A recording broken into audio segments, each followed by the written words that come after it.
قال الله تعالى في محكم كتابه قد افلح من زكاها۔ اللہ کی ذات نے انسان کو اشرف المخلوقات بنایا ہے، اور وہ کریم اللہ اسی اشرف المخلوقات انسان کی رہنمائی کے لیے 1,24,000 انبیاء بھیجے ہیں تاکہ اس انسان کی رہنمائی ہو جائے، یہ انسان جو ہے فلاح پا جائے، یہ انسان کامیابی کے مراحل طے کرتے ہوئے جنت میں پہنچ جائے۔ یہ مقصد حاصل کرنے کے لیے اللہ کی ذات نے انسان کے لیے ہی 1,24,000 انبیاء بھیجے ہیں کہ اس کی رہنمائی ہو جائے، اسے حق اور باطل کی شناخت ہو جائے، اسے پتہ چل جائے کہ حق کیا ہے، باطل کیا ہے، اسے پتہ چل جائے کہ ثواب کیا ہے، گناہ کیا ہے، اسے پتہ چل جائے کہ اللہ کی رضا کیا ہے، اللہ کی ناپسندیدگی کیا ہے۔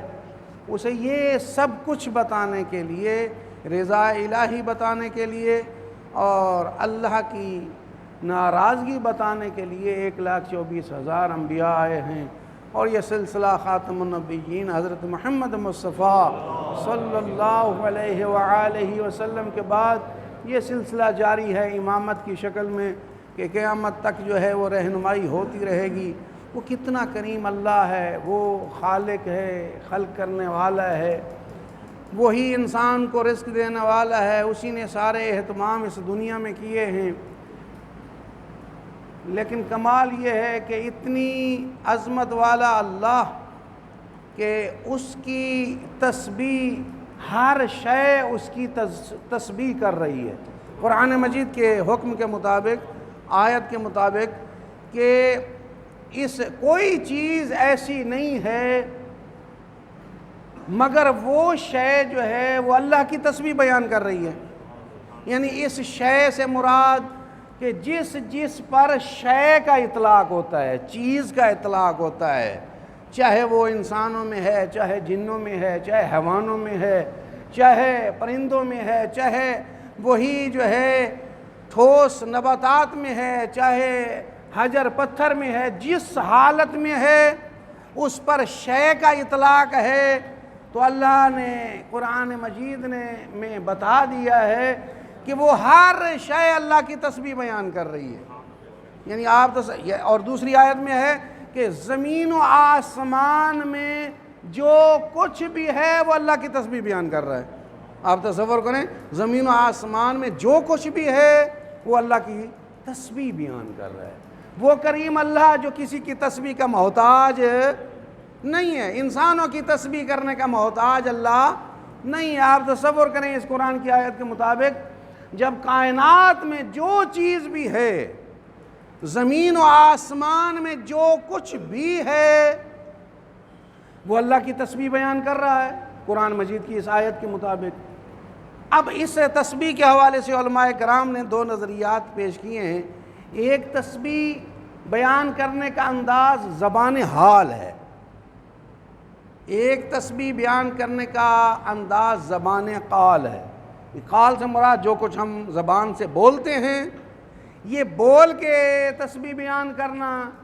ایک ہے زبان حال جو بولی نہیں جاتی لیکن کیفیات سے جو ہے بندہ سمجھ جاتا ہے۔ اس کی مثال بہترین جو ہے اگر آپ سمجھیں تو وہ یہ ہے، زبان حال کو سمجھنے کے لیے ہم انسانوں کی طرف توجہ کریں۔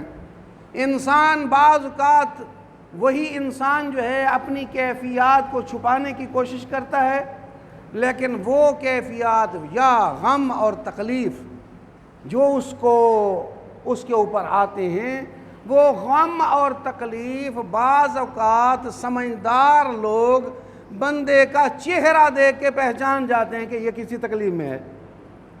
اب اس نے کہا تو کچھ نہیں ہے، لیکن اس کے چہرے کی کیفیات دیکھ کے سمجھدار لوگ سمجھ جاتے ہیں کہ یہ کسی مصیبت میں یا کسی تکلیف میں۔ یہ زبان قال نہیں ہے، یہ زبان حال ہے۔ اس کی حالت دیکھ کے بندہ پہچان جاتا ہے کہ اس کو کیا پریشانی ہے، کیا مسئلہ ہے، کیا مصیبت ہے، کچھ نہ کچھ اسے ہے۔ یہ زبان حال کی مثال میں دے رہا ہوں۔ تو علماء کرام، علماء تفسیر لکھتی ہیں انہی آیات کی ضمن میں کہ تمام چیزیں جو زمین میں آسمان میں پائی جاتی ہیں یہ زمان حال میں اللہ کی تسبیح بیان کر رہی ہیں۔ یعنی ان کی حالت دیکھ کے جو سمجھدار لوگ ہیں اس کی حالت دیکھ کے وہ سمجھ جاتے ہیں کہ یقیناً اس کو خلق کرنے والا واقعاً جو ہے بہت عظیم ہے، اس کا خلق کرنے والا جو ہے واقعاً لا ریب ہے، ہر عیب سے منزہ ہے۔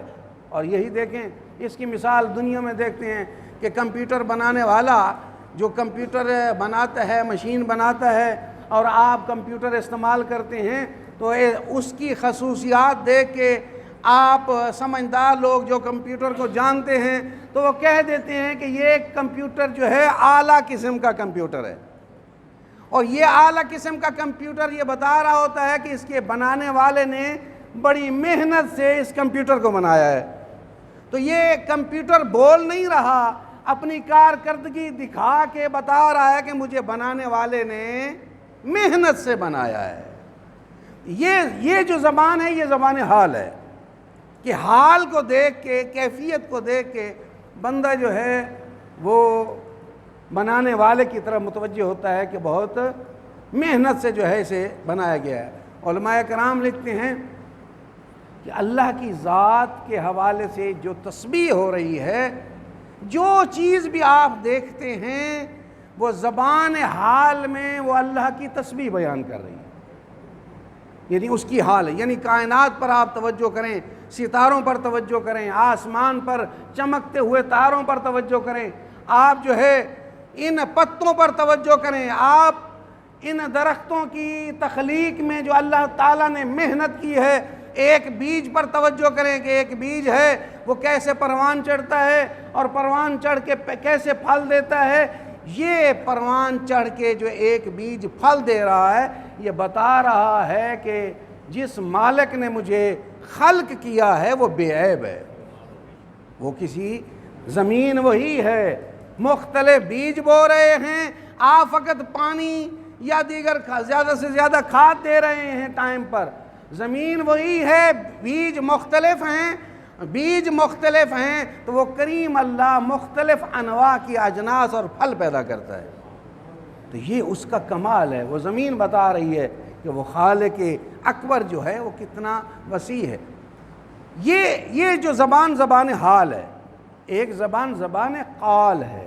زبان قال یہ ہے کہ علماء مفسرین لکھتے ہیں کہ زبان حال اور زبان قال دونوں حیثیتوں سے ہر چیز اللہ کی تسبیح بیان کر رہی ہے۔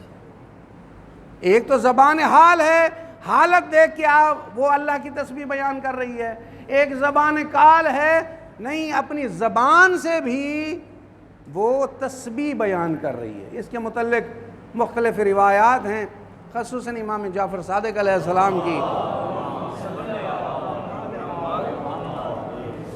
روایت ہے کہ مولا نے اپنے صحابی کو مخاطب ہو کے پوچھا کہ یہ جو تو چڑیا کی چہچہاہٹ سن رہا ہے، تجھے پتہ ہے کہ یہ چڑیا کیا کہہ رہی ہے؟ اس نے کہا مولا مجھے نہیں پتہ یہ کیا کہہ رہی ہے۔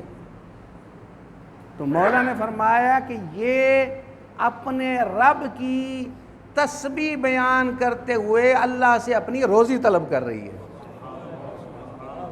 یہ چڑیا کا چہچہانا دراصل یہ اللہ سے کلام ہے، اللہ کی تسبیح ہے۔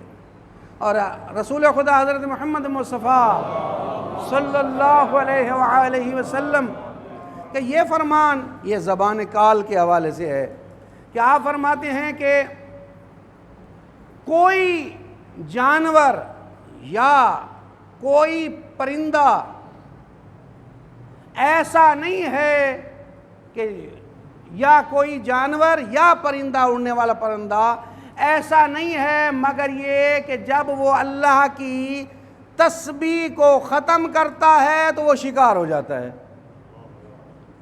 جو ہی اللہ کی تسبیح کو ختم کرتا ہے، چھوڑتا ہے تو وہ شکار ہو جاتا ہے، شکاری کا شکار بن جاتا ہے۔ یہ کلام جو رسول خدا حضرت محمد مصطفیٰ صلی اللہ علیہ وآلہ وسلم کا کلام ہے، تو اس سے ظاہر ہوتا ہے کہ چرند پرند جانور، حتیٰ کہ یہ جو آسمان پر اڑنے والے جانور جو ہیں، پرندے جو ہیں، یہ ہمیں بتا رہے ہیں کہ اللہ وحدہ لا شریک ہے، اللہ ہمارا خالق ہے، اللہ ہی ہمیں روزی دیتا ہے، اللہ ہی ہمیں زندگی دیتا ہے اور اللہ ہی ہمیں مارتا ہے۔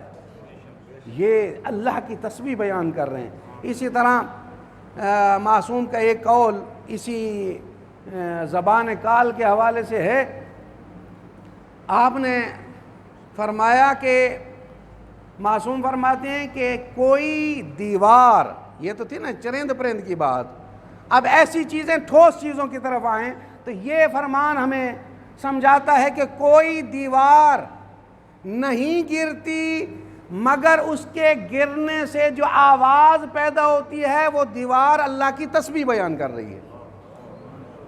یعنی چرند و پرند جانور اللہ کی تسبیح بیان کر رہے ہیں، حتیٰ کہ پتھر اللہ کی تسبیح بیان کر رہے ہیں۔ یہ بہت سارے آپ نے واقعات اکثر سے سنے ہوں گے کہ بھئی یہ عقیق کے متعلق یہ روایت ہے، یاقوت کے متعلق یہ روایت ہے، یا مختلف پتھروں کے متعلق یہ روایت ہے۔ وہ روایت کیا ہوتی ہے؟ بتاتے ہیں کہ اس نے مثلاً سب سے پہلے عقیق کے متعلق ہے کہ عقیق نے سب سے پہلے اللہ کی تسبیح بیان کی، تو اس لیے یعنی نماز میں پہننا بھی اس کو مستحب ہے عقیق کے حوالے سے۔ تو یہ چرند پرند سب اللہ کی تسبیح بیان کرتے ہیں۔ ان آیات اور احادیث کو سامنے رکھیں تو مجھے بتائیں کہ ان کے علاوہ فرشتے بھی اللہ کی تسبیح بیان کر رہے ہیں۔ کوئی رکوع میں تسبیح بیان کر رہا ہے، کوئی سجدے میں تسبیح بیان کر رہا ہے، کوئی قیام میں تسبیح بیان کر رہا ہے۔ اللہ کی تسبیح بیان کرنے والے اتنے زیادہ ہیں کہ ہم شمار نہیں کر سکتے۔ تو کتنا کرم ہے اس اللہ کا جس نے انسان کو کہا ہے کہ اے انسان تو بھی میری تسبیح بیان کر، تو میری تسبیح بیان کرے گا، تو میری تسبیح بیان کرے گا تو یاد رکھ یہ جو تیرے علاوہ جتنی چیزیں تجھے دنیا میں نظر آ رہی ہیں اور وہ بھی میری تسبیح بیان کر رہی ہیں، یہ ساری چیزیں میں نے تیرے لیے بنائی ہیں اور تجھے میں نے اپنے لیے بنایا ہے۔ وہ کریم اللہ کا کتنا لطف ہے کہ دنیا کائنات کی ہر شے اس نے ہمارے لیے خلق کی ہے اور ہمیں خلق کیا ہے کہ تو میری تسبیح بیان کر اور میری عبادت کر، اور تو جب عبادت کرے گا تو میں تجھے وہ انعام دوں گا۔ عارضی دنیا میں میری عبادت کرے گا، ہمیشہ کی دنیا میں میں تجھے سعادت اور خوشیاں نصیب کروں گا۔ تو اللہ سے دعا ہے کہ اللہ اہل بیت کے صدقے ہمیں تسبیح بیان کرنے کی اللہ توفیق عطا فرمائے، اور اللہ اہل بیت کے صدقے اس دنیا میں رہ کے آخرت کے لیے کچھ بھیجنے کی اللہ توفیق عطا فرمائے۔ بسم اللہ الرحمن الرحیم والعصر ان الانسان لفی خسر الا الذین آمنوا وعملوا الصالحات وتواصوا بالحق وتواصوا بالصبر۔